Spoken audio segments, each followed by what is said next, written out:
pimientos y todas estas cosas. Entonces lo que voy a pedir es lo de siempre, ¿no? Pues elegancia, ¿vale? Digámoslo así. En calidad, no puedo hablar muy fuerte. Así Claro. que venid más para acá, por favor. Paco, ponte aquí. Tranquilo. Si no lo oigo ya me siento en medio. ¿En calidad de qué me atrevo a meterme en este berenjenal? En calidad, evidentemente, primero de historiador, puesto que soy historiador. Segundo, soy una persona que ha vivido en muchos sitios distintos. ¿Escuchas? Sí. Y he tenido que, digamos, que integrarme dentro de lo que, un poco ese adagio de que donde estés, haz lo que vieres, ¿no? Entonces, de pequeño tuve que vivir un nacionalismo excluyente durísimo y lo he vivido desde pequeño, ya lo vivían anteriormente. Por lo tanto, todo lo que ha sucedido en todos los nacionalismos ulteriores a los cuales he sido sometido, yo y la gente que vivía conmigo, ha seguido prácticamente el mismo guión que el que se desarrolló delante de mis ojos cuando yo era pequeño en Flandes. ¿Vale? En calidad de que las sorpresas del nacionalismo no tienen fin. De hecho, no tiene tanto fin en calidad de que, de nuevo, me atrevo a tocar el nacionalismo, porque en un momento dado, cuando yo era director general de Migración, cuando bajo del ayuntamiento, se le da por primera vez a una mujer la bandera, la señera, y entonces no puedo con ella. Sí, eso que ha sido noticia hace nada, y que se ha transformado en tal, ya había sucedido en momentos anteriores. Lo que pasa es que nadie se había quejado. Entonces llegamos a un acuerdo ella y yo.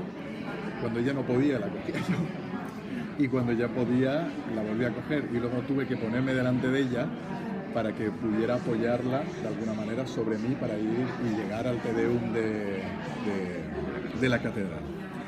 Por lo tanto, lo que empezó a vulgarizarse en los años 80 como un guiri tuvo la máxima representación nacional en sus manos de la Comunidad Valenciana. ¿Vale? Por lo tanto, yo no vengo aquí a hablar de los nacionalismos, vengo a hablar del nacionalismo, que no es lo mismo. Es decir, no vengo a hablar de lo que hay en el bolso, sino del bolso en sí. Porque que las personas se definan como nacionalistas ni me incumbe ni me deja de incumbir. Es decir, que las personas que se afilien a lo que consideren oportuno, que luchen por las bonanzas que ellos consideran oportuno. Yo simplemente vengo a decir que el nacionalismo está llegando al final de lo que ha dado de sí. Es mucho, ha dado mucho.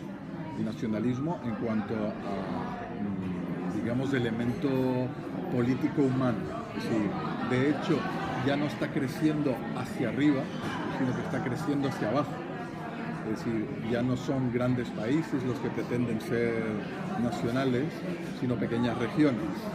Por lo tanto, el tamaño sí importa en historia. Y más en el nacionalismo, que tiene una serie de virtudes bien determinadas. Primero, el nacionalismo nace de la ruptura con el imperialismo. Es decir, los grandes bloques como puede ser el Imperio Turco-Otomano, como puede ser el Imperio Español, como puede ser el Imperio Austrohúngaro, llega un momento en que el desarrollo que esas entidades de alguna manera consiguen, es decir, el éxito que tienen, empieza a producir desarrollos asimétricos. Es decir, puesto que normalmente desde la capital va subiendo la renta per cápita de la gente. Es decir, puesto que todo queda centralizado en torno a una capital imperial. Llámese Viena, llámese Madrid, llámese lo que vosotros queráis, es absolutamente igual. Por lo tanto, la gente empieza a ver que hay regiones que viven mejor que otras y empiezan a decir, es decir, se empieza a producir una crisis por asimetría.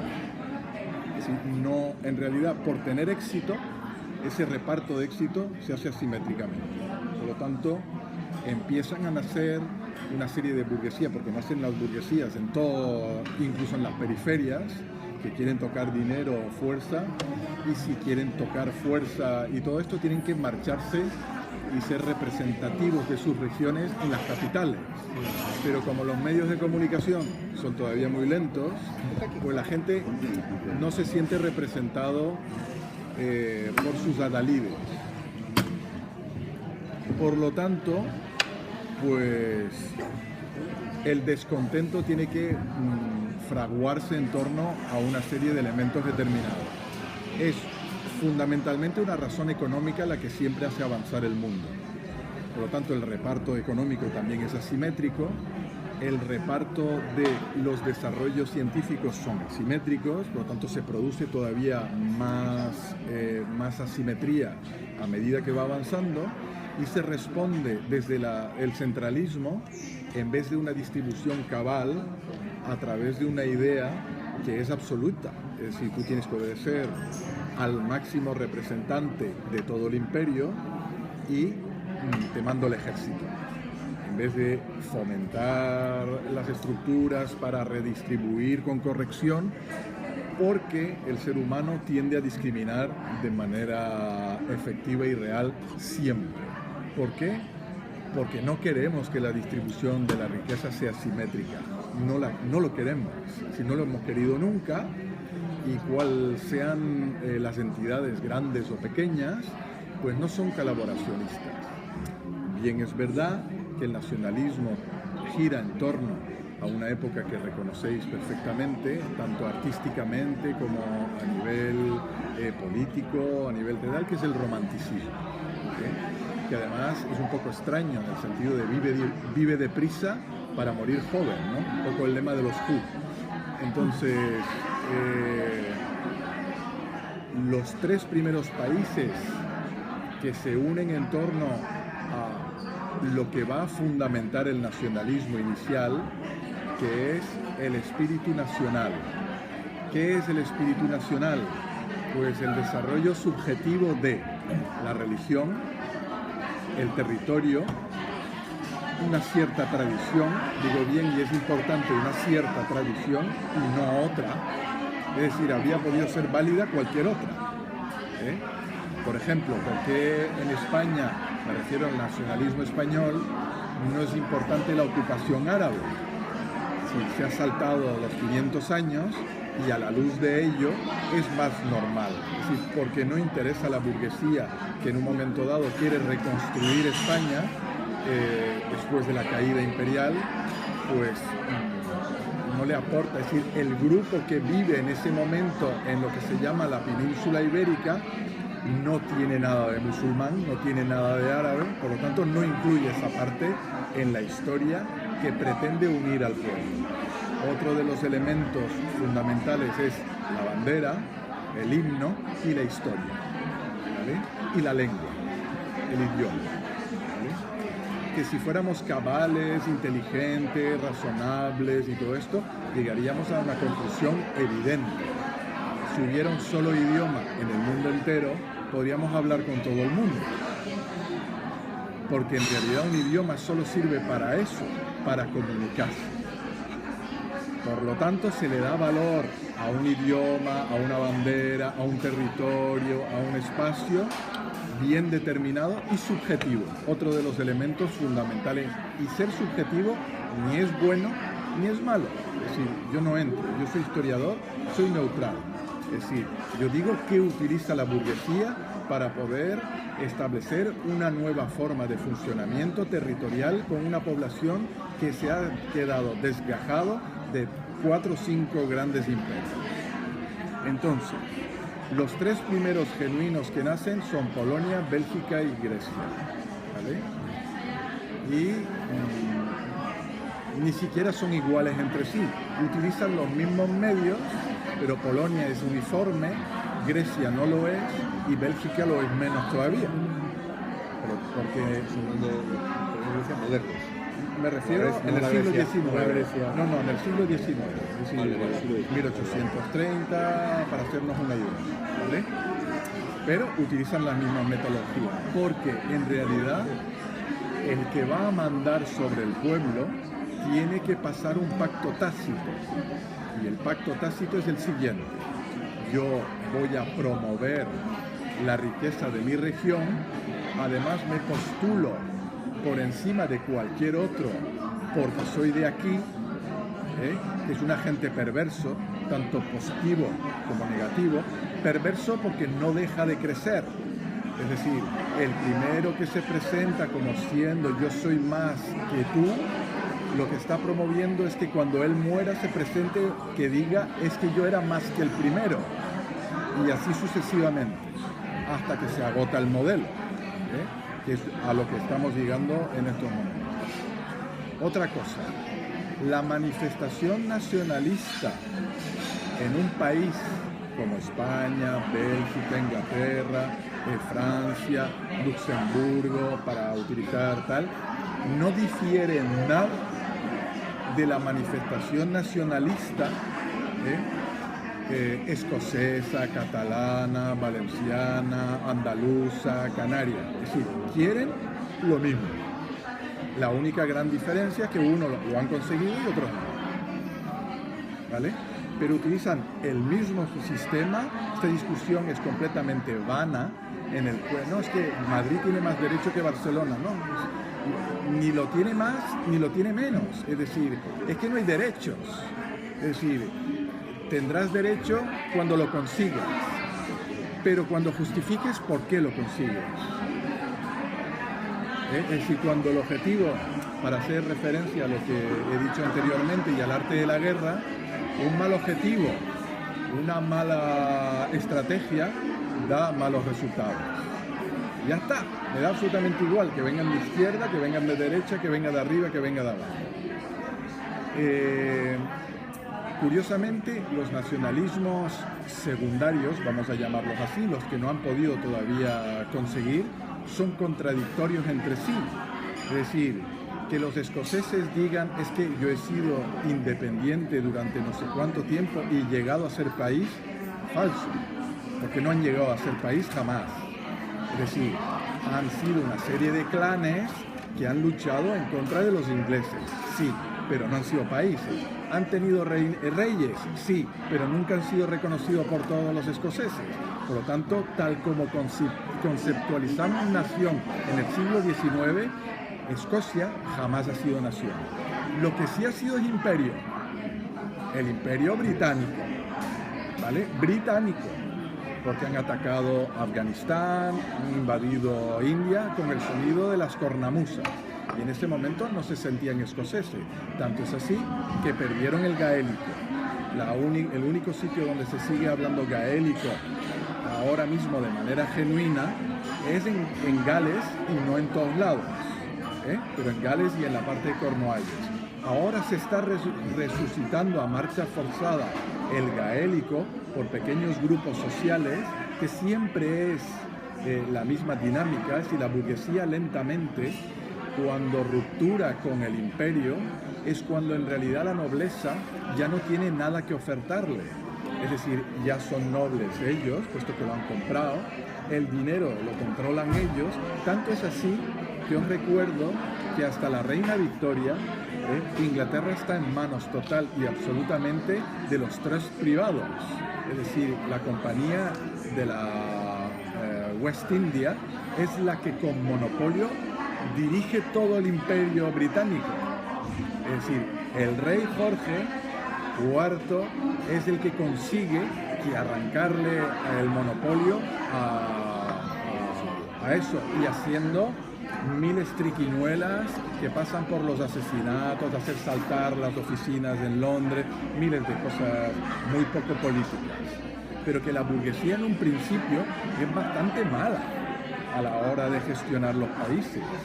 Tan mala que no para de meterse en guerras y que además adquiere la responsabilidad de manera inevitable, porque hay incluso países que convocan referéndum para liberarse de la responsabilidad imperial y lo pierden.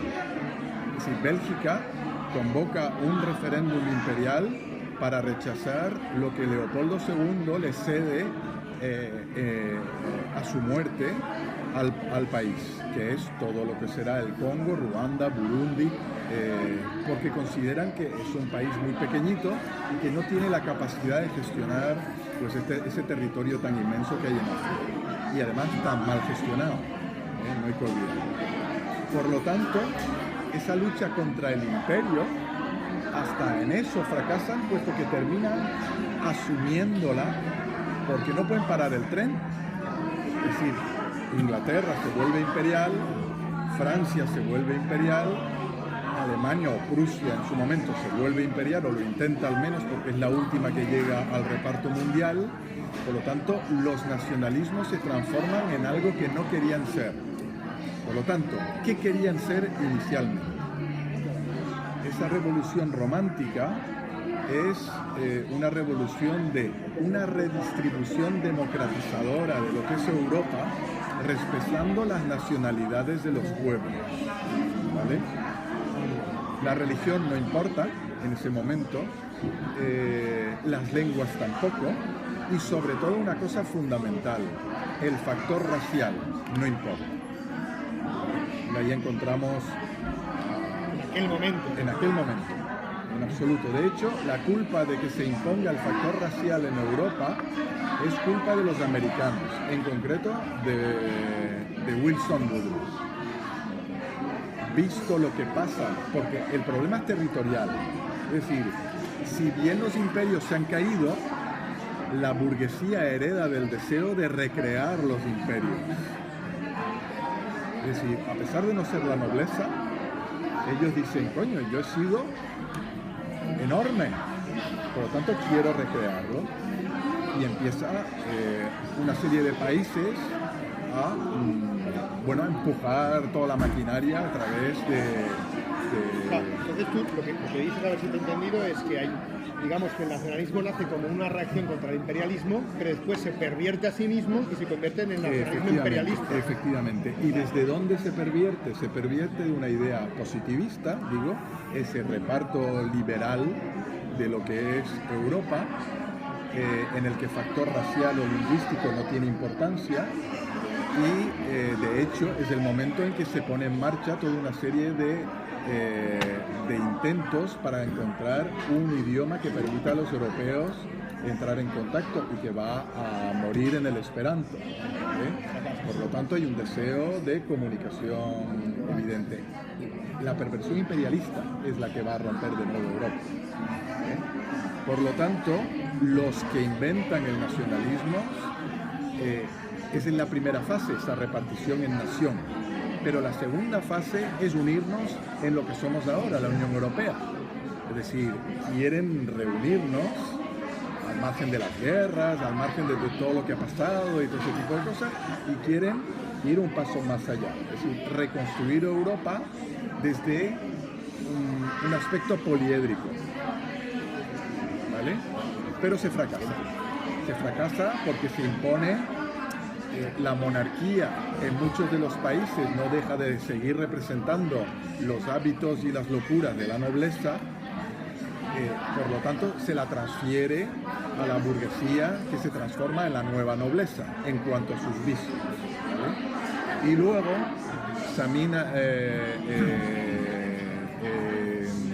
Said dice muy bien en un libro que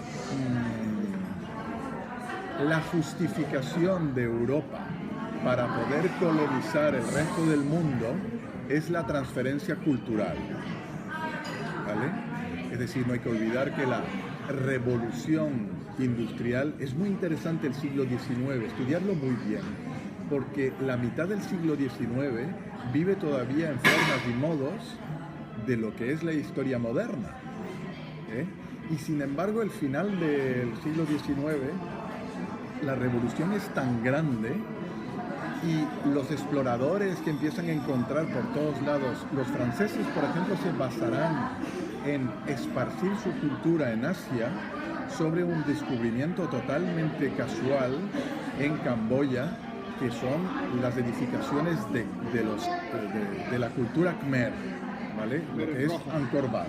No, Khmer es rojo, no, eso es después. Y en realidad la persona que está descubriendo esto es un coleccionista de mariposas, ¿vale? Ni es un historiador ni nada por el estilo, un señor que de pronto encuentra esto delante de sus narices y se trae dibujos, porque era un excelente dibujante, y se lo trae a una expedición. Desde los dos grandes focos, que van a ser las dos grandes uniones científicas, la inglesa y la francesa, van a dotarse de un elemento que va a justificar el imperialismo, digamos, nacionalista, que es el deseo de expandir la cultura occidental, que no se entiende como cultura occidental en ese momento, se entiende como cultura. Como cultura, y se va a entender como tal hasta bien pasados la mitad del siglo XX. Todavía gente que regresa de las colonias hacia los lugares, a medida que van los países liberándose en un proceso nacionalista copiado a la occidental. Es decir, no hay que olvidar que prácticamente todos los países que adquieren su independencia lo hacen a través de personas que han sido educadas en el norte de Europa. El ejemplo de eso lo tienes en el propio Pol Pot. Exactamente, sin ir más lejos, ¿entiendes? La interpretación de la Revolución Francesa y del marxismo-leninismo por parte de los Khmeres da un engendro completamente extraño, que llega digamos, a matar personas simplemente porque llevan gafas, porque son peligrosos intelectuales, ¿vale? Por lo tanto, ese es el deseo del nacionalismo, y luego su bajada a los infiernos. Hereda la herencia imperial, la tiene que desarrollar porque se ha extendido, y llega a la Primera Guerra Mundial en un enfrentamiento, una confrontación, porque hay nacionalismos que no han conseguido expandirse fuera de sus territorios. Insisto, territorios. Porque todos los ciudadanos que están incluidos en el Imperio Británico forman parte de la Commonwealth desde el principio. Por lo tanto, el elemento racial, aunque exista, no es un elemento intelectualizado en este momento. Simplemente, en función del lugar y la clase social a la que perteneces, que implica evidentemente dónde has nacido, puesto que yo te traigo la cultura, tú eres inferior a mí. Es un automatismo, pero no tiene nada que ver con la raza. Es decir, el inglés no desprecia al hindú por ser hindú, sino por ser idiota. ¿Qué estás cuando en el imperio? Por ser idiota. ¿Los romanos lo llegaron a hacer o no? ¿Un ciudadano español llegaron a ser? Sí, llegó a ser ciudadano latino. Es decir, los romanos crearon dos formas de nacionalización. El romano, que es padre, madre romano, y nacido en Roma. Y luego el que no ha nacido en Roma y que forma parte del imperio y que tiene dinero. Fundamentalmente está unido con dinero. Entonces gana la latina.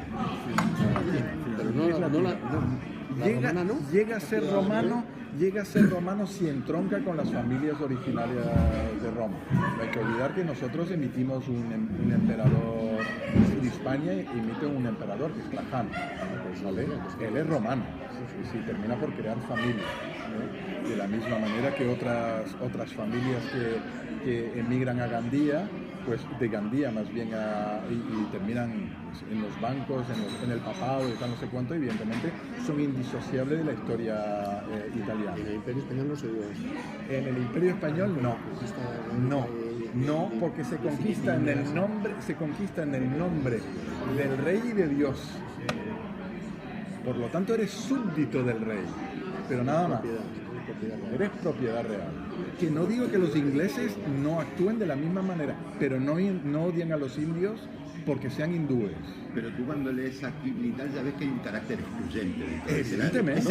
Evidentemente, pero porque... El componente excluyente está ahí, evidentemente, aunque no sea sustantivo el componente de la raza. Otro elemento fundamental del nacionalismo imperial en ese momento.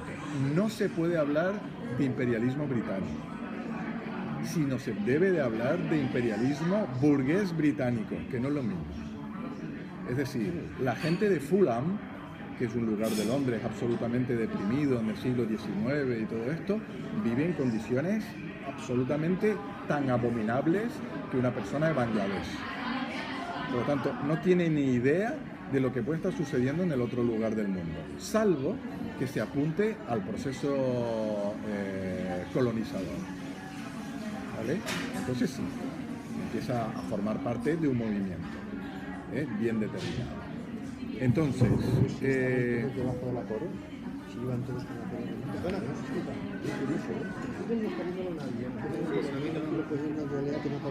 el problema del territorio es que si tienes que justificar tu historia, tienes que decir, los catalanes fuimos los primeros en estar aquí. No aguanta de pie, si no puede ser. Si ni se ha hablado catalán primero, ni nada por el estilo, pues eso le pasaba lo mismo a los belgas. Es decir, a los belgas, es que no podemos decir que los belgas fueron los primeros. Aunque se fueron a buscar a la Guerra de las Galias escrita por tal. Es decir, fijaros el enorme salto histórico justificativo del nacionalismo flamenco. Solo tiene dos. De los pueblos de la Galia, los belgas fueron los más fieros. Y ese no le sirve, pues no quiere ser belga. Y el segundo es la fiesta nacional, que es la Guerra de las Espuelas de Oro, que es la única batalla que gana Flandes al Imperio francés del momento. Es decir, estamos hablando del siglo XIII. Y ni siquiera se lo ganan los flamencos, porque resulta que es los que controlan el negocio de la hilatura, que pagan a borgoñones para que se enfrenten a franceses. Sí, pero son tropas mercenarias. Tanto es así que las pagan mal. Por lo tanto, cuando los franceses se rehacen después de la batalla, ¿entiendes? Vuelven a invadir Flandes sin ningún tipo de problemas y llamando a los borgoñones, volver. La pasta. No nos habéis pagado, no volvemos. Es decir, esa es la única justificación que tiene. Más aún, si se ve la historia con corrección, ¿entiendes? Los flamencos son iguales a toda la población del norte de Francia, incluso las que habla francés en Bélgica. Igual, con la única diferencia que una conservó la lengua franco-alemana o alamana, porque se metió en territorios marismeños donde en realidad nadie quería estar y fueron en realidad empujados por los francos que conquistaron Francia. Francia entró en contacto mucho más profundamente con el mundo galorromano, por lo tanto hubo un choque entre dos idiomas determinados que fue el occitano, el languedoc, que no es igual al catalán, que eso tampoco es verdad. De hecho, es muy difícil para un catalán entender el occitano verdadero, es decir, el que sube, no el de Perpiñán, porque Perpiñán ya es una sucursal de Barcelona. No, el que sube más rápido. Y lo sé porque he leído recientemente un libro en occitano y la verdad es que tela marinera, se parece más al italiano que al catalán. Pero bueno, ese choque entre la Languedoc y la Langue d'Oil crea el francés. A diferencia del castellano, que sí permanece mucho más cercano al latín y que permanece como idioma silábico puro, el francés es una mezcla de interpretación germánica y de interpretación latina. Por eso doblan las vocales, por eso puedes encontrar las consonantes, y puedes encontrar 3 consonantes seguidas. En español no es posible. Necesitas una vocal para poder respirar. El idioma castellano requiere una inspiración, una respiración. Por lo tanto, imposible, ¿vale? De hecho, hay partes de Francia que hablan exactamente de la misma manera que como pronuncian los ingleses. Por lo tanto, el idioma territorial, el problema territorial ya tiene un problema. El lingüístico también. Por lo tanto, Y de hecho, el territorial es el que crea la Primera Guerra Mundial. Es decir, porque Prusia llega tarde al reparto del mundo, pues empieza a tener problemas un poco en todos lados del mundo y finalmente pues estalla la Primera Guerra Mundial por intereses, pero que no tiene nada que ver de nuevo con la racialidad. Es decir, los franceses odian a los alemanes porque los han invadido. No los odian porque hayan nacido alemanes. Es sutil la diferencia, pero la hay. Y Woodruff, cuando termina la Primera Guerra Mundial, le da una vuelta de tuerca al nacionalismo, porque ahí ellos no tienen ningún tipo de problema, porque es un solo país y además están muy tranquilos con el borde de Canadá y México no existe ya. Por lo tanto, y la racialidad sí existe en Estados Unidos, por lo tanto, él transfiere el hecho de, oiga, ¿por qué no os quedáis en los espacios donde todos sois iguales? Fijaros que es democrático, ¿no? Es decir, los franceses os quedáis ahí, en vuestras fronteras, y dejad en paz a los alemanes. Y Alsacia-Lorena y todo ese tipo de cosas, decidiros, repartiroslo ya y ya está, ¿vale? Y los alemanes dicen, no pueden decir más que sí, puesto que son los perdedores, pero resulta que, ¿dónde hay alemanes en Europa? En las Sudetes, en Austria, en Rumanía, en una parte de Hungría. Es decir, por lo tanto, cuando llega Hitler arriba, dice, el racial. ¿Y qué dicen los ingleses cuando entra Hitler en Checoslovaquia? Porque lo comprenden perfectamente. Es una idea que el americanismo pudiente, ¿entiendes? Perché dopo, después de 42 noches de bombardamiento, no se conquistó Londres?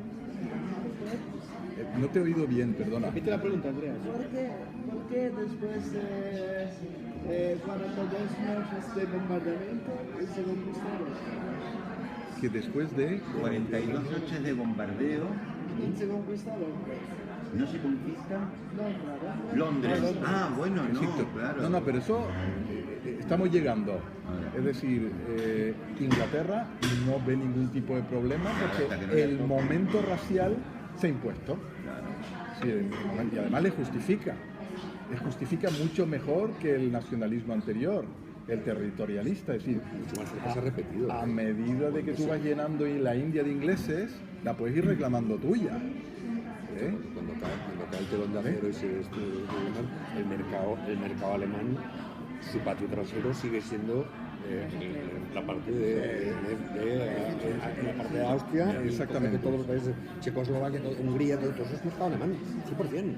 Por lo tanto, cuando Hitler llega al poder, pues el racialismo se impone, nadie se mueve hasta el momento que invade Polonia. Porque entonces ya es una guerra nacional de nuevo. Y ahí sí que le declaran la guerra, porque entonces cualquiera puede ser atacado por este señor, como así iba a ser. Y se transforma en una guerra de Se movió fuera de la nación. Efectivamente. Bueno, Es una buena teoría. después de la Segunda Guerra Mundial hay dos elementos fundamentales que se producen dentro del nacionalismo. Deja de ser imperial, entre otras cosas porque las naciones que forman parte del imperio se dan cuenta de la debilidad enorme de Europa, pero no porque se han peleado entre sí, ¿no? Sino porque están arruinados. Es decir, el único que ha sacado tajada del reparto mundial y el que se va a ubicar donde estaba Inglaterra, evidentemente es los Estados Unidos, es el gran vencedor, ¿vale? Y se vuelve a crear el imperio, un imperio, digamos, movible, es decir, porque es muy importante, los historiadores en ese momento dicen, jamás se va a poder conquistar un país si no hay un movimiento de pueblo masivo. Y es fundamental, porque no lo puedes justificar. Y ahí es donde se producen las paradojas, es decir, si los grandes países ya no pueden crecer, lo único que pueden hacer es decrecer. Y si además encima de ellos está un gran imperio que les dice lo que tiene que hacer, empieza a nacer un movimiento de separación de las naciones que están juntas. Por ejemplo, el primero en empezar a sacudir tal es Bélgica. donde supuestamente un montón de historiadores empiezan a justificar es que los flamencos tenemos una extracción racial completamente distinta. Racial. Y vuelvo a decir, racial no es un elemento científico. No está reconocido por absolutamente nadie hoy en día. ¿Entiendes? No es posible. Es decir, estamos tan mezclados que no hay posibilidad de determinar un elemento excluyente.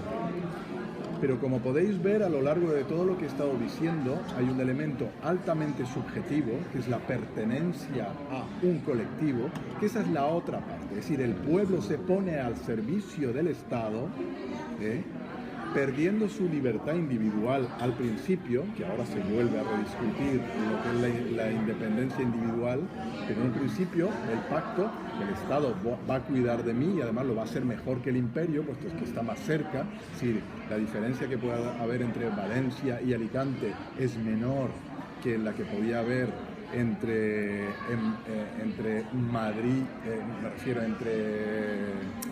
España es un mal ejemplo, entre Francia y Argel, ¿vale? Es decir, las diferencias se hacen más pequeñas. Hay otros elementos que no voy a tocar aquí. Por ejemplo, España es uno de los países que llega a la revolución burguesa más tardía, junto a la Unión Soviética, bueno, a Rusia.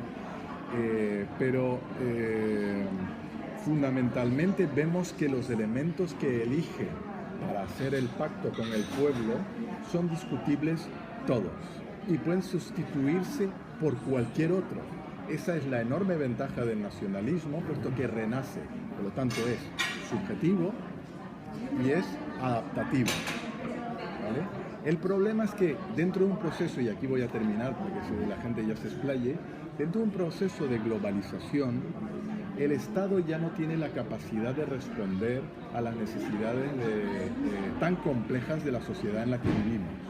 Porque resulta que en una parte de la sociedad estamos intercomunicados con el mundo en su totalidad, pero que eso tiene poca o escasa repercusión sobre nuestro día material. Es decir, no aumenta la calidad social de la intervención administrativa, la administración no está por delante de los problemas, sino cada vez más lejos. Por lo tanto, la diferencia que existe entre el mundo real y los problemas reales y la administración burguesa nacionalista va a determinar cuanto más grande sea la decadencia de una nación. Las decadencias de las naciones se experimentan con las crisis, es decir, no somos capaces de resolverlas. Por lo tanto, en ese momento hay otros elementos más pequeños que dicen, bueno, pues vamos a independizarnos de este todo y vamos a alcanzar la nación. Ahí es donde, y es la única vez que voy a dar una opinión, no estoy de acuerdo, porque la nación se está rompiendo. Por lo tanto, me da igual el tamaño. Ya no es capaz de resolver los problemas. Y lo vemos. Flandes no es capaz de independizarse definitivamente de Bélgica porque resulta que no es rentable económicamente. Le costaría muchísimos años imponer su marca Made in Vlaanderen cuando Made in Belgium todo el mundo la conoce. Por lo tanto, de nuevo, la economía está siendo el nuevo imperialismo que obliga a la gente a estar juntos. ¿Vale? Lo que está diciendo es que el nacionalismo como modelo de apadrinar a toda esa población con unos medios justificados y todo esto está agotado. Está agotado por la globalización. Exactamente. Está agotado porque las naciones no son capaces de defender porque están en manos de los trusts. ¿Vale? Ni siquiera la Unión Europea, que fue el salto hacia adelante para intentar unirse, tiene la capacidad de deshacerse, y además es bien evidente el que representa, por primera vez, el presidente que representa a la Unión Europea tiene un valor específico determinado. Los anteriores eran para que no fueran otros, es decir, para que no fuera francés, ni inglés, ni alemán, nombraron a los belgas, sucesivamente. Y porque Bélgica no... Es como el Tampax, no se mueve ni se nota, ¿no? Pero, y Luxemburgo tampoco es tal, pero es más que Bélgica, porque en Luxemburgo están todos los capitales metidos, incluido el de Bélgica. Por lo tanto, es un pacto liberal y allí es la gran debilidad ahora mismo de la Unión Europea, porque no tiene política ni la puede tener política exterior libre, porque está comprada. Su país. Está comprada. Es que no ha hecho nada. Perfecto, está comprada. Por lo tanto, no puede llegar a ningún espacio. Absolutamente igual. Por lo tanto, no se ha avanzado. Por lo tanto, si no se ha avanzado, se ha retrocedido. Por lo tanto, hay otros elementos. Yo recuerdo perfectamente en el siglo XIX la pelea de los cantones. Es decir, porque las regiones no eran capaces de resolver mis problemas, me voy a cantonizar. Los cantones que terminaron en la PEPA. Es decir, ser más pequeño, ¿entiendes?, es muy atractivo, pero seamos sinceros, ¿para qué? Para la burguesía local. Y ya está. Para la burguesía local. Sí, cuando hay una crisis enorme y ya no llegas con facilidad a poder comerciar con el gran comercio, ¿entiendes? Pues entonces la burguesía pequeña se retrotrae y dice, y quiero mandar en mi pueblo, ¿entiendes? Quiero mandar, al menos, necesito mandar. Por lo tanto, si no puedo mandar en España, pues mando en mi pueblo. Ya está, ¿vale? Pero no hay ninguna justificación cabal que determine que un pueblo pueda, en un momento dado, decirle a su vecino, tú no formas parte de mi realidad. Sí, eso no significa que la gente no se lo crea.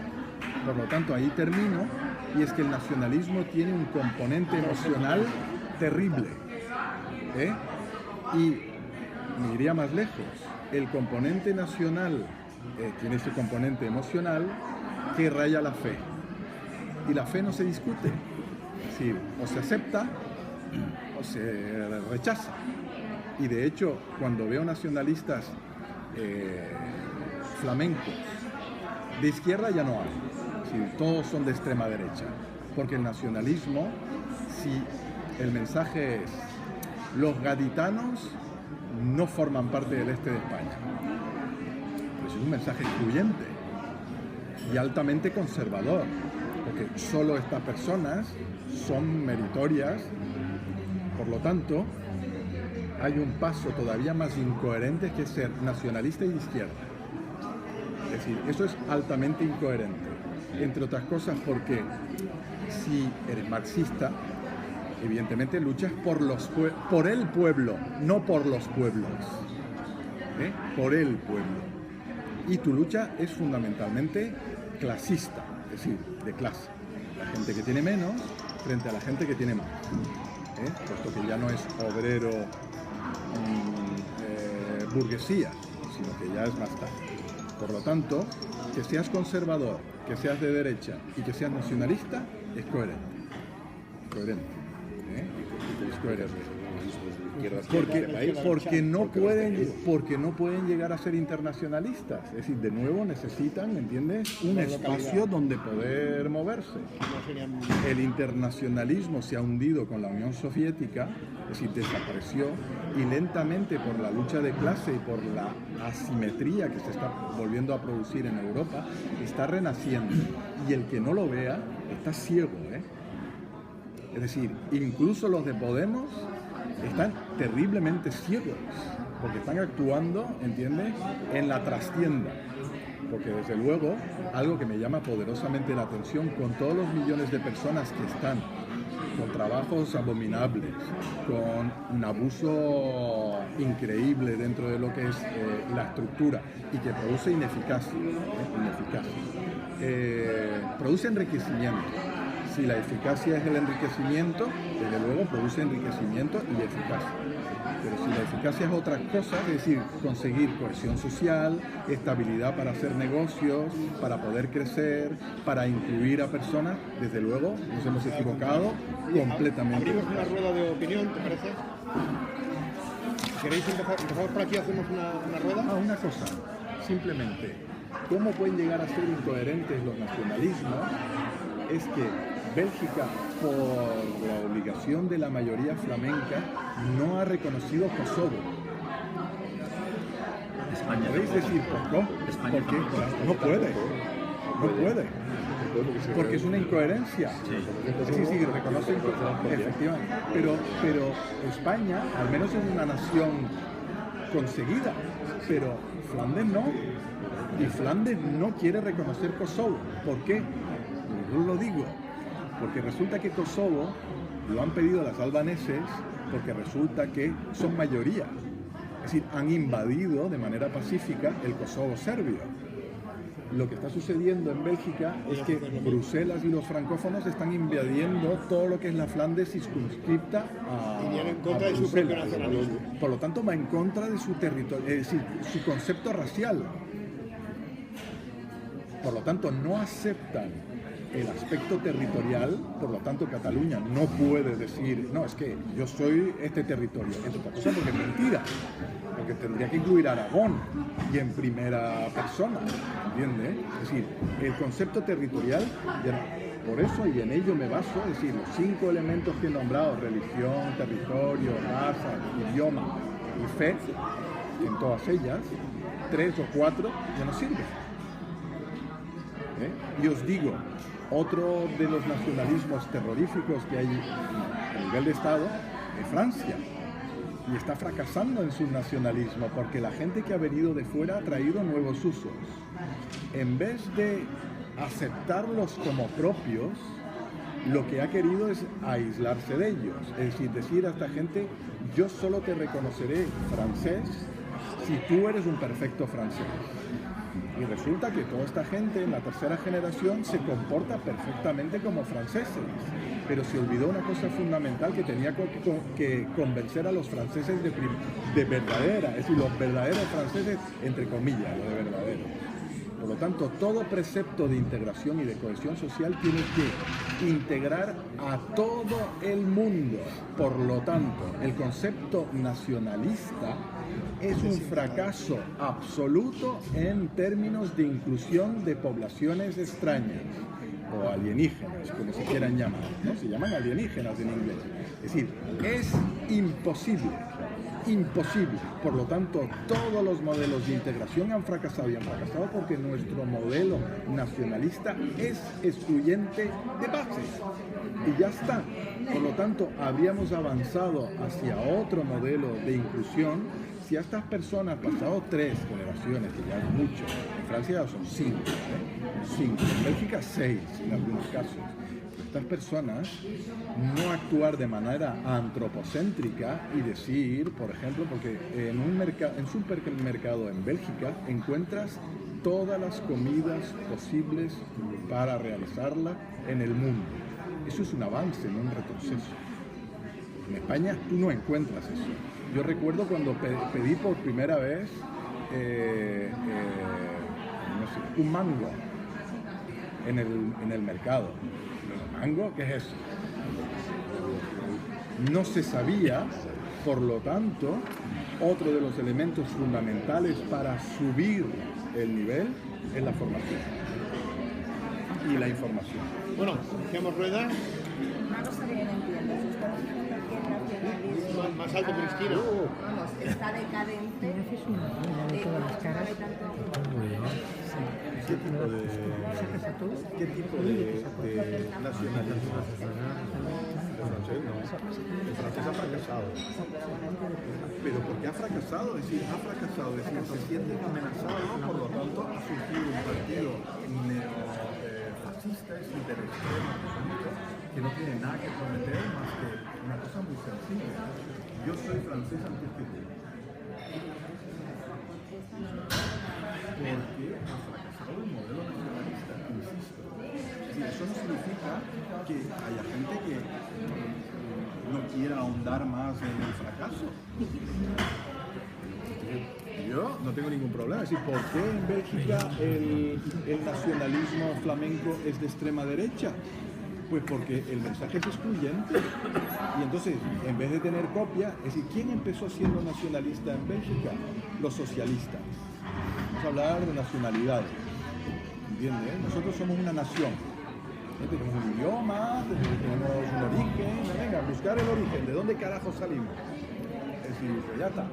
somos diferentes a esto, que no salen del mismo lugar. Pero tampoco han ido a ver de qué lugar salen los demás, para saber si salen de la misma matriz. ¿Ves? Porque son francos todos, los francos del norte y los francos del sur. Tú tienes ganas de contestar, Juanjo, ¿no? Digo, porque podemos alterar el orden. De hecho, cuando me preguntaban a mí, cuando yo era director general, la gente se obsesionaba por mi acento, por mi aspecto, por dónde estaba, ¿no? Los símbolos, porque hablaba valenciano. No me cuadraba. Y entonces me preguntaban, ¿pero tú de dónde eres? Es decir, la primera pregunta que la gente hace a otro ser humano es ¿de dónde eres? Y curiosamente, lo primero que deberíamos en el siglo XXI, lo primero que deberíamos de hacer es preguntarle el nombre a la persona. ¿Tú cómo te llamas? Tú. No todo lo que representes, entre comillas, que ni siquiera es lo que representas, sino lo que yo creo que tú representas, no es lo mismo. Por lo tanto, nos seguimos moviendo en un mundo altamente deudor de la fe, de la especulación y del pensamiento, ¿entiendes? Subjetivo. Hay gente completamente ignorante que se atreve a decirle a otro, es que tú eres más ignorante que yo. Y luego en la clase decirle a los dos ignorantes, ¿y eso para qué sirve? Yo soy tonto, pero tú eres más tonto que yo. Y entonces yo te pregunto, y entonces yo digo, ¿y esto para qué sirve? Dos tontos juntos llegan más lejos que un tonto que se ataca mutuamente a ver quién es el más tonto. Eso lo hacen los niños que cada día tienen perros de... Vamos a ver, yo no estoy diciendo que no estemos construidos, ¿entiendes? Mentalmente para ¿cómo diríamos? Para ser excluyentes. De hecho, imagínate tú en medio del campo caminando con tu hija, ¿entiendes? Hace 1500 años. Y ven un fulano o algo que está caminando hacia ti. ¿Qué esperas de ese fulano? Que te dé la mano y te salude y que tengas un buen día. ¿Verdad que no? Ya está. Sí, estamos endoctrinados. De hecho, llevamos 2500 años construyendo sobre la diferencia. Pero la hemos agotado. ¿Qué pensáis? Parece, ¿no?, que el nacionalismo, más alto, que parece que el nacionalismo históricamente parece justificado como un movimiento en contra del imperialismo, o sea, opuesto y paralelo a la descolonización. Entonces, la justificación histórica estaba diciendo que hoy día el nacionalismo solo se entiende porque el ciudadano no encuentra respuesta en sus políticos actuales o en su sistema de gobierno actual y quiere autogobernarse. Entonces, no hay una legitimidad democrática del nacionalismo de hoy que ya de por sí lo justifica, bueno, que es más justificable que la democracia, que el voto de la gente, que se haga lo que la gente quiere. O sea, yo no lo veo, yo desde luego para mí personalmente el nacionalismo hoy día en un mundo globalizado es un reduccionismo. Pero encuentro que está plenamente justificado en el sentido democrático. Es entendible y justificado para la gente que vota y dice, yo quiero nacionalismo porque el Estado, el gobierno central no me da lo que quiero, de esta forma lo obtengo. Quiero yo autogobernarme porque veo que hay injusticias, porque veo que las políticas presupuestarias no se aplican bien, se aplican de forma, digamos que discriminatoria, beneficia a unas políticas en perjuicio de la que aportan el presupuesto, y yo prefiero elegir democráticamente mi gobierno y autorregularme y dotarme de autonomía plena frente al resto. Yo te respondo fácilmente. Si estamos en un mundo globalizado, ¿entiendes? El imperio americano estará súper contento que suceda eso. El americano y los demás, porque eso permite el libre comercio. No, simplemente tú vas a tener que pactar Cataluña con Valencia, Valencia con La Rioja con el País Vasco. Entonces vas a tener que crear un montón de mundos artificiales, ¿entiendes? En los imperios, encantados que suceda eso. De hecho, lo fomentan. Te debilitan. Un acuerdo matricial es imposible, ¿no? Lo fomentan. Es decir, los Estados Unidos empujan a Europa a ocupar todo el este europeo, que había estado bajo soviético. Vale. Cuando no estaba preparado para entrar en la Unión Europea ni para adelante ni para atrás, y la Unión Europea no estaba capacitada para dotar económicamente a estos países fracasados, porque eran países fracasados, ¿entiendes? Por lo tanto, ¿eso quién lo hizo? Reagan. Empezó Reagan a empujar, ¿entiendes?, a la Unión Europea lentamente, y luego los Pero demás. un mundo globalizado puede favorecer tanto a Estados Unidos como a lo mejor a Europa. Europa no fracasó. Ha tragado cosas que no podía digerir.